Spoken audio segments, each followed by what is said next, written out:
Hello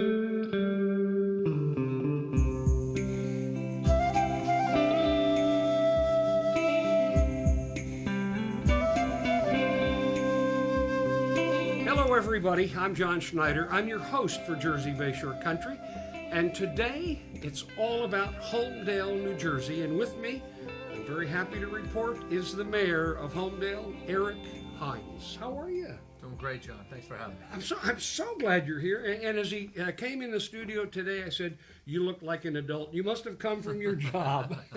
Yeah, we wear a lot of hats. As the mayor of a small town like Homdel, it does require me to have another full-time job to pay the bills. Sure. So I run an office from Merrill Lynch up in Summit, New Jersey. That's great. And how did you get to this area, and what did you do when you were a kid? Because I think you grew up in the area, didn't you? Yeah, I'm a Bayshore kid, John. I mean, I guess originally I was born in Rahway, New Jersey, but at the age of 2, my parents moved down to Belford. We were in Belford, New Jersey until I was about 8 years old. And then we moved over to Port Monmouth, so I consider myself a Bayshore kid. Grew up in Middletown, Pride of the Lions, Middletown North. Yeah. And I lose every argument with my wife, but the one argument I wasn't going to lose is where we grow up. So, because John, when you grow up in Monmouth County, you stay in Monmouth County. Oh, it's a great town. And I got to ask you, since you grew up in Port Monmouth, and you grew up in that sort of area, Belford, and there's a couple of other towns around there, that makes me ask the question: do you have a tattoo? No tattoos. No tattoos. So, I'm a Ronald Reagan kid, so no drugs, no tattoos, there you straight go. Lace, so excellent. no tats. Well, you look good. And what drove you or pulled you to Homedale? Homedale. I listen to my mom, John, and my mom We all said. do. My mom said, "Look, all through my life, she said Homedale's got low taxes and a great school system." So I guess after hearing that year after year, when after I met my beautiful wife Karen, we decided to come back to the area to raise a family, and Homedale was the town that kept that I kept thinking of. Sure. We checked it out. We found a home, and we've been very happy in Homedale for the last 15 years. Let me guess, you have more than an acre. It's about an acre. Is it? I'm one of the newer homes. At the time, it was a newer home, so we're almost an acre. Yes. I remember Homedale when AT&T first started construction on their headquarters down there. I worked for AT&T for 25 years, and Okay. AT&T was a huge influence, both coming and going.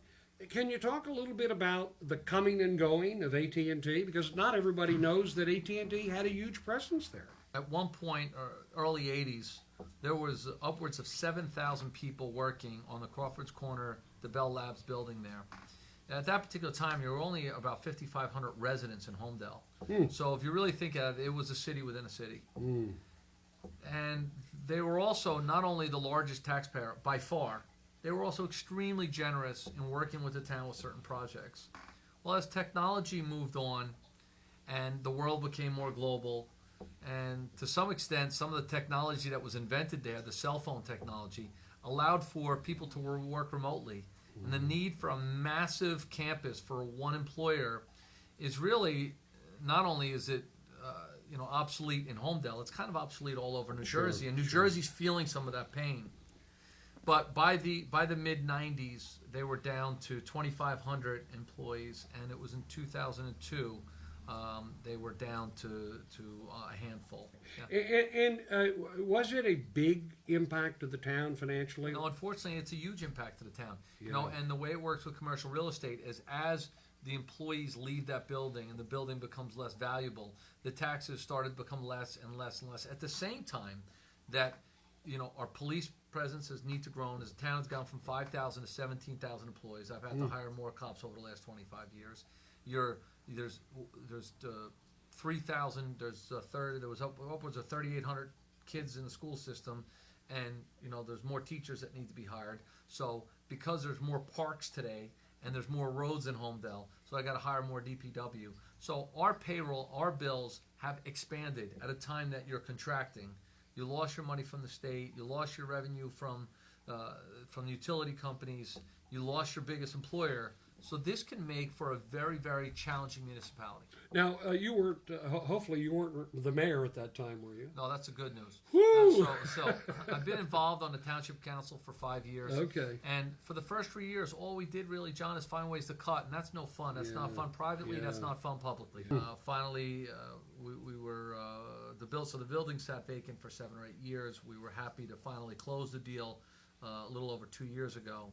But just the plans and the architecture that needs to be looked at, and the whole redevelopment plan, we're really just underway now as far as getting ready to accept new tenants. And I'm proud to say we have one tenant as we speak. Fantastic. But if people don't realize that is adjacent to Holmdel Park. That's adjacent to Bayonet Farms. And if you really look at there's about over 1,000 acres, over 1,000 acres of open space. It's part of the beauty of Homedale. You know, and people drive by there on that road past the AT&T building, and they see the big structure there. I'll bet a lot of people don't know what that is. It's a replica of a transistor. Oh, there you go. Yeah, yes. it looks just like a transistor, and there are 3 prongs to there you go. You know, but the building itself, it's 2 million square feet. Wow. It's the Empire State Building on its side. So, and the process of redeveloping that, it was really one of the driving forces that got me involved into politics. I'm thrilled to be a mayor through this process. Yeah. Because I think as much as Bell Labs 50, 60 years ago really helped shape Homedale, what's happening today is really going to shape Homedale for the next 40, 50 years. Well, we're gonna cut to various segments during our program because this is all about Homedale, and as long as we're talking about AT&T, Alcatel is still up there, aren't they? At the highest point in Monmouth County, 380 some feet is the highest elevation in the county. Yeah, we still have Lucent still has or Alcatel still has a space out on Homdel Road. Yeah. And you're exactly right. I know because every time I drove it, I lose my cell coverage. They're playing with you. And they used to have a microwave unit that would go to another Bell Labs facility right up on that hill. It used to be line of sight. And the Big Bang Theory was confirmed there by Arno Penzias and some other dude. And it's a fascinating story, and I'd be willing to bet a lot of people don't even know about it. Well, here is a question for you. What does the Big Bang Theory have to do with Homedale, New Jersey?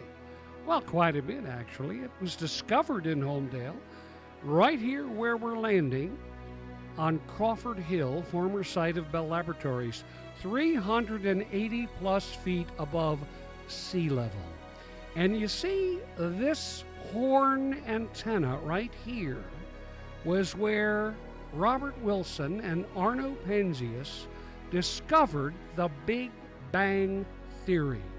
Huge theory that said the universe was created with one big giant explosion. And ever since that time, all of us, all of the stars and the planets and the matter, have been expanding outward. And in 1978, they were awarded the Nobel Prize for Physics.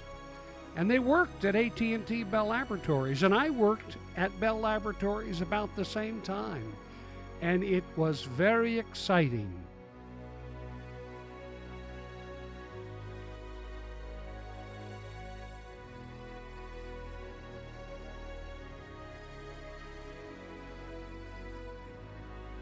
And look at that horn. Look at inside now. That's it. It was all so advanced back then, and now it's so simple. And if you go up to Crawford Hill, you'll see this National Historic Landmark on the highest point in Monmouth County, right next to the horn antenna, which was responsible for all of the discoveries that led to the understanding that the universe is expanding. That's an old microwave tower. And that's some other contraption, some other thing. There's all kinds of relics up there that eventually led to all kinds of discoveries in microprocessing, telecommunications, and our understanding of the universe. So I hope you will drive up there one of these days and take a look. That's it. That's the spot, 380 plus feet above sea level. So let's take a look around. There we are looking west, Right below us is the horn antenna. And in a minute, we're going to be looking due north toward New York and Staten Island and northern New Jersey. Coming into view, can you see that body of water over there and that body of land beyond that body of water? Well, you guessed it. That is Raritan Bay. And the Garden State Parkway, of course, is cutting across the landscape. Can you see what this is right here? What do you think it is? Two things there. Pnc Arts Center and the New Jersey Vietnam Veterans Memorial. So there you have it. One of the great discoveries of all time happened in Homedale, New Jersey, part of the New Jersey Bayshore. I know that when AT&T left, that AT&T was giving some retirement packages to folks as well. Do you find that you run into former AT&T employees a lot in Homedale? Yeah, people love Homedale, and the people the people that worked at the AT&Ts and the Bell Labs really took a fond love for the community. I'll bet. So we have two of the Nobel Prize winners that still live in Homedale. We have a lot of notoriety and a lot of legacy right still in Homedale. There's an interesting juxtaposition because Homedale was infused with scientific, intellectual brain power that mixed with the farmer, and not that the farmer's not a smart person, but you've got this scientific intellect and these people who work the land. Did they mix well together? And that's what I talked about before. There's diversity within Homedale. Oh, and all we've done is increase that over the last 25 years. And I think that's what, that's a good microcosm of the United States. Our diversity is our strength. So I think they mix great together. 8 Nobel Prize winners that have come out of that site. Wow. In addition, we've had, Bruce Springsteen wrote some of his famous songs when he lived in Homedale. Well, where did he live in Homedale? What part of Homedale? He lived closer to Phillips Park where the old Nike missile site was. Oh, so, you had a Nike missile site? We did. Underground, they'd come up and they'd get into the launch position. We did a program on that. Right at Phillips Park. Yeah. Memorial right there with some ball fields there today. At one point, that was a Nike missile site. Yes. Wow, that's amazing. That was a little scary. Did you ever see any of that? Did you ever go in the underground silos? No. I think they've all been covered, and that's well before my time. So, yeah, sure. What do you like about being the mayor of Homedale? Homedale's got a lot of uniqueness to it. We've got a great diversity in town. We have a nice population. What is the population? About 17,000. About 17,000 residents. Yeah. We have a healthy population of Asians that bring an entire different culture to us, and we also have a wonderful combination of people that grew up in Monmouth County, and also due to the easy proximity from New York City, we have a lot of New Yorkers that have come down and chosen to make this their a place where they would raise their family. So it's really a wonderful collection of diversity in Monmouth County, and I think there's just something for everyone, and that's why I take a lot of pride in leading the town. So there can't possibly be any issues as the mayor. Everybody's happy with their taxes and all that, right? We'd like to think so, but New Jersey's got problems. Oh yeah. And to be part of the solution, and I'm proud to say, reducing the costs and yet balancing that out with giving the residents what they need, better roads, better infrastructure, beautiful parks. We've done a great job in the last 5-6 years of doing just that, really keeping those taxes tight, but at the same time offering all the services that people are willing to pay for. I'm very proud to say our school system has been just recently ranked number 41 in the entire state. So to keep a great school system, great parks, great roads, it costs money. But as long as that's reasonable and people understand where their money's going, we'd like to say that the complaints have been minimal. And I know the Monmouth County Park System has a few parks there. You have parks as well. You talked about Phillips. Well, we have Phillips. Cross Farms is a really beautiful tract of land, a couple hundred acres that was created. It's really more of a ball field. It's got soccer fields, soccer, baseball fields. And it's got quite a bit of open space there as well. We also have Bayonet Farms, which is a beautiful tract of land more peaceful. We're able to hold our Harvest Fest this year coming up. And there's an art October festival, 3rd, isn't 4th. there usually there? Yeah, we have a couple different festivals that go on yeah. go on there. But of course, then Homdel Park is very, very well known through it's run through the county, so plenty of places to go and to see. Homdel Park, which is a wonderful place to appreciate nature. Managed by the Monmouth County Park System, the park comprises 565 acres and welcomes almost 1 million visitors every year. Besides picnicking, hiking some 10 miles of trails, fishing, tennis, recreation, and enjoying the great outdoors, the park features historic Longstreet Farm, as well as the David C. Shaw Arboretum.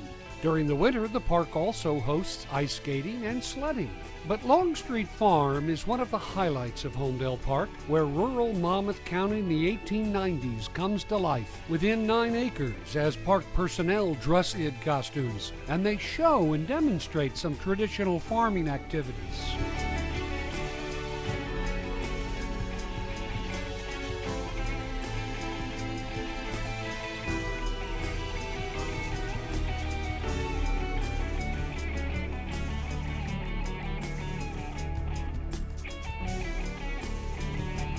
The 14-room farmhouse was built in sections between 1775 and 1840. In the early days, the farm was among the largest and most successful in Homedale after being developed by Hendrick Longstreet in 1806. During the 1890s, the farm was owned by his daughter Mary, who was in her 70s, but it was managed by his great-grandson who was in his 20s. During that period, they raised cereal grains, livestock, and potatoes. Unfortunately, this was about the time that a lot of farms in the area started to experience competition from Midwestern farmers, who were becoming more and more mechanized. Farms that were using horsepower, such as Longstreet Farm, were slowly replaced by farms which were powered by mostly steam and gasoline.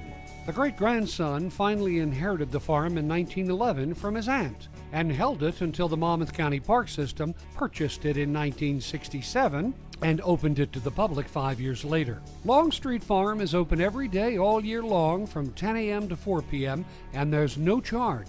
From Memorial Day through Labor Day, the farm is open 1 hour earlier and closes 1 hour later. The farmhouse itself is open weekends and holidays, 12 noon to 3:30 p.m. or by reservations. By the way, pets are allowed in Homdel Park, just not in the farm area.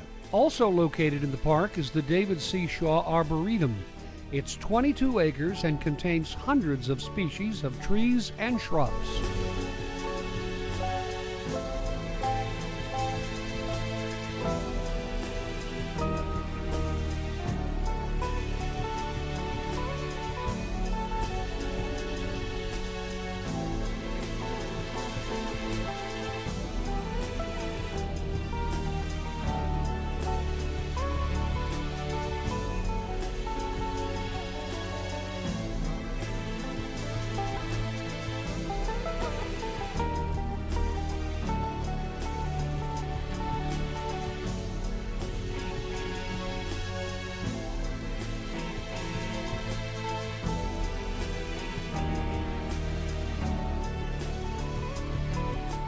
For more information about Homdel Park, visit monmouthcountyparks.com.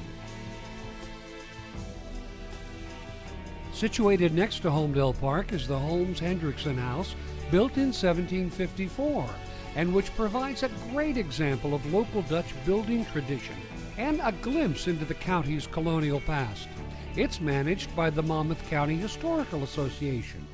For more information about the Holmes-Hendrickson House, visit monmouthhistory.org. I'm trying to remember, there's where the town hall is and the police are, there is a monument to 9/11, and it's a beautiful monument. Well, that's where the police station is. And, yeah. All that was donated by a lot of really, a a lot of people within the town and some from out the town. If you haven't gone to the parking lot at the municipal area there, there's a beautiful little bridge. There's a senior center. There's a memorial to 9/11. And why is it called Crawford's Corner? I imagine there was a guy named Crawford at some point in time. So we were talking before the show, and I also said that you've got the Arts Center. What's it called now? Yeah, so it's the Pnc Arts Center, which is actually owned by the Turnpike Authority, run by Live Nation. However, it does go right through the town of Homedale, so nice. That makes it. And we get taxes. We get as part of the tax base? No, we don't get any taxes. Why is that? I don't understand that. There are towns that have these regional things or state things or federal things. We need a separate show for that one. Oh, okay. It sounds like something controversial right up my alley. You know what? We've got a great relationship now with Live Nation, and we're thrilled to host a venue that makes it convenient for us to see. The concerts and music, and we're hoping to enhance that relationship going forward. Homedale is a bit of a microcosm for what the Bayshore experience is in terms of being this undiscovered gem. There are so many things in Homedale that people don't know about, and one of the things that I think everybody ought to go see is the memorial to the Vietnam veterans.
And right across the street, you've got is it the New Jersey State Police there? Or what is it? New Jersey State Police, one of their headquarters there. They had just redone a beautiful building, which makes it very convenient for the coverage that we need for some of the concerts. So we always say that as you come down the Jersey Bayshore, one of the very first exits is 117, which puts you on 36 to 35.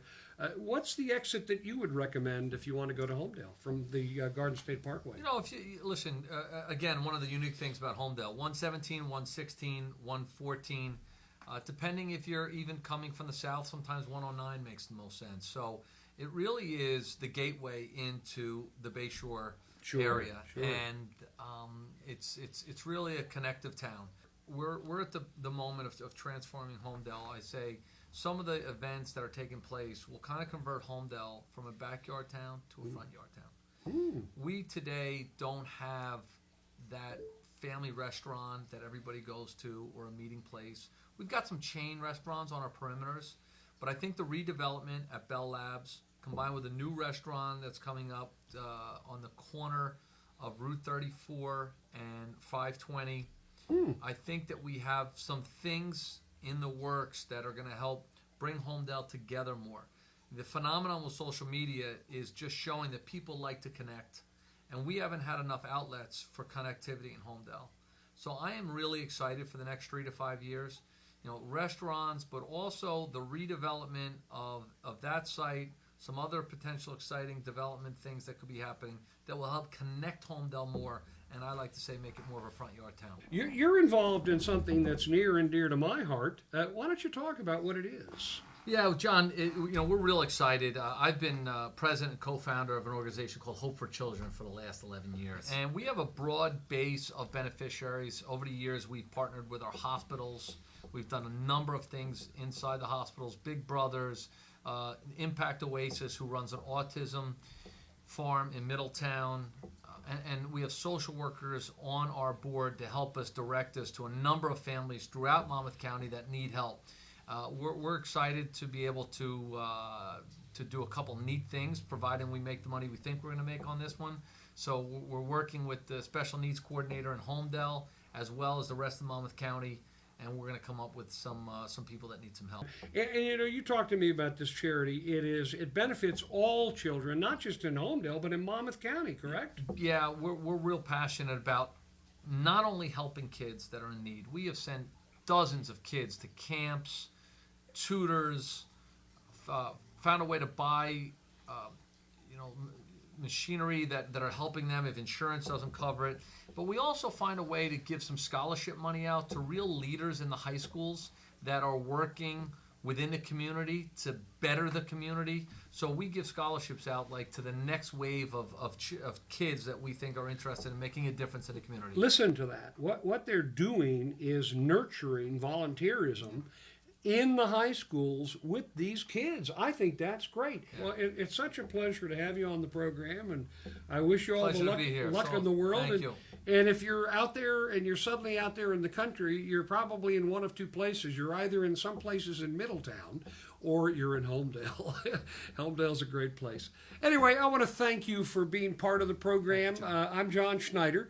And you've been watching Jersey Bayshore Country. And remember, if I'm out there and you see me, and even if I have a camera in my hand, I want you to stop me, tap me on the shoulder, and say hello, because nothing is more important than meeting you. So long, everybody. Well, hello, everybody, and welcome to Jersey Bayshore Country. I'm your host, John Schneider, and I'm in the backyard of Burroughs Mansion. Hello, everybody. I'm John Schneider, your host for Jersey Bayshore Country. Welcome to another episode. Hello, everybody. Welcome to Jersey Bayshore Country. I'm your host, John Schneider. Hello, everybody, and welcome to Jersey Bayshore Country. I'm your host, John Schneider. Very special episode today. I'm standing in the backyard. Okay, I'm a perfectionist. Hello, everybody. Welcome to Jersey Bayshore Country. I'm your host, John. Hello, everybody. Welcome to Jersey Bayshore Country. I'm your host, John Schneider, and hello, everybody. I'm your host for Jersey Bayshore Country, and it was the site of Hello, everybody, and welcome to Jersey Bayshore Country. I'm your host, John Schneider. But instead, we won the revolution. We declared our independence. It's called the Burroughs Mansion, and it's located in Matawan, New Jersey. It was the site. And what an episode we have. This is a great opportunity. We'll tell you that story in just a minute. But I think you're going to enjoy it. Loyalists who hated the Patriots. And here comes a jet plane, so we got to stop for a minute. The Loyalists, the people who were in favor of the Britain. And he's going to tell us the story of the borough. It existed prior to the 11th. Al Salvaline of Middleton.